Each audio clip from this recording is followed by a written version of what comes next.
Bismillahirrahmanirrahim. Assalamualaikum warahmatullahi wabarakatuh. Perkenalkan, nama saya Umilia Rizky, mahasiswa Tadris Matematika semester 5, Institut Agama Islam Al-Qolam Malang.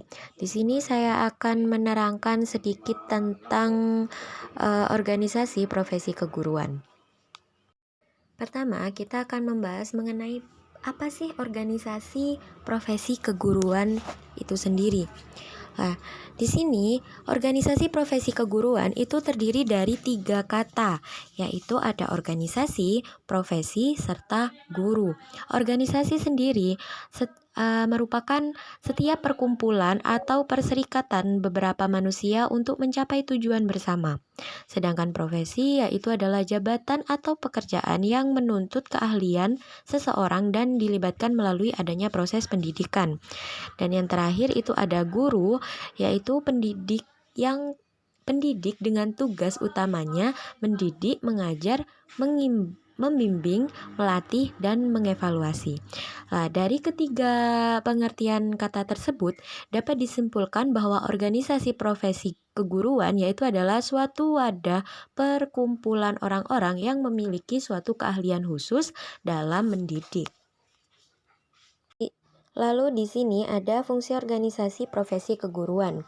Nah, di sini untuk fungsi organisasi profesi keguruan itu sendiri itu ada 2. Yang pertama ada fungsi pemersatu, yaitu dorongan yang menggerakkan para profesional untuk membentuk suatu organisasi keprofesian. Nah, motif dari fungsi pemersatu ini itu bisa bervariasi, bisa berbeda-beda. Ada yang sifatnya itu sosial, ada itu politik ekonomi atau kultural, dan atau bisa jadi falsafah tentang sistem nilai. Lalu yang kedua itu ada fungsi peningkatan kemampuan profesional. Lah, yang namanya organisasi kependidikan itu salah satu fungsinya itu adalah ingin meningkatkan kemampuan profesional pengembangan profesi pendidikan. Lah, fungsi ini sendiri itu sudah tertera dalam PP nomor 38 tahun 92 pasal 61 yang berbunyi tenaga kependidikan dapat membentuk ikatan profesi sebagai wadah untuk meningkatkan dan mengembangkan karir, kemampuan, kewenangan profesional, martabat, dan kesejahteraan tenaga kependidikan. Nah, selanjutnya itu ada peran organisasi profesi keguruan dalam sistem pendidikan itu sangatlah penting dalam meningkatkan mutu pendidikan. Lah, ini ada menurut Sudarwan Danim itu ada 5 faktor yang terlibat dalam meningkatkan mutu pendidikan. Yang pertama itu adalah kepala sekolah, yang dimana beliau ini sebagai pemimpin, sosok pemimpin. Yang kedua itu ada siswa yang sebagai pusatnya. Yang ketiga ada guru. Sudah jelas sekali kalau guru ini sangat secara maksimal termasuk peran yang sangat mendukung juga dalam meningkatkan mutu pendidikan. Yang keempat ada kurikulum, dan yang kelima ada jaringan kerjasama. Selanjutnya itu ada bentuk-bentuk organisasi profesi keguruan. Ini dari segi derajat keeratan dan keterkaitan antar anggotanya itu ada 4 bentuk organisasi profesi keguruan. Yang pertama itu ada berbentuk persatuan. Antara lain itu salah satunya ada di Australia, Singapura, dan Malaysia. Misalnya Australia Education Union.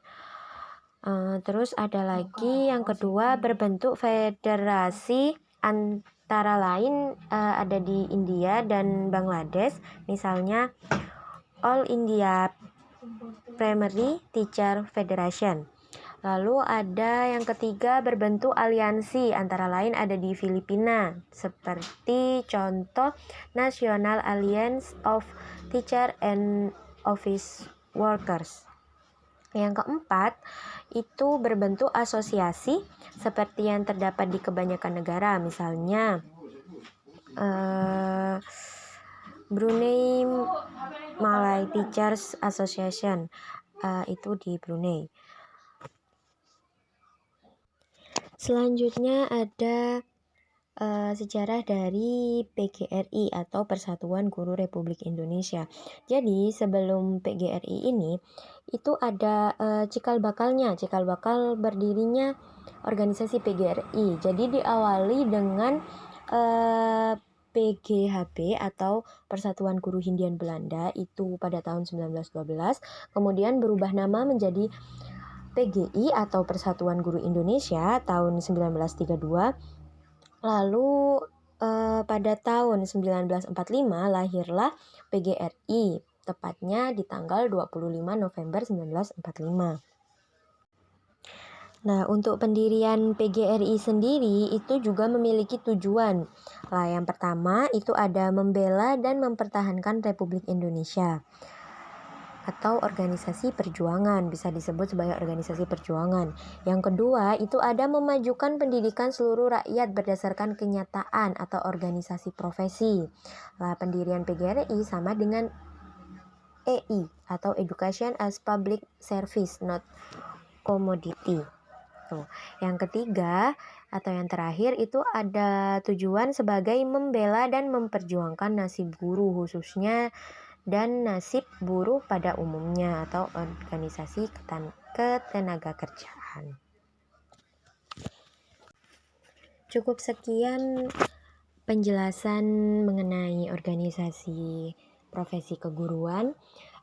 Untuk yang kurang paham atau ada pertanyaan, boleh ditulis di kolom komentar. Terima kasih. Wassalamualaikum warahmatullahi wabarakatuh.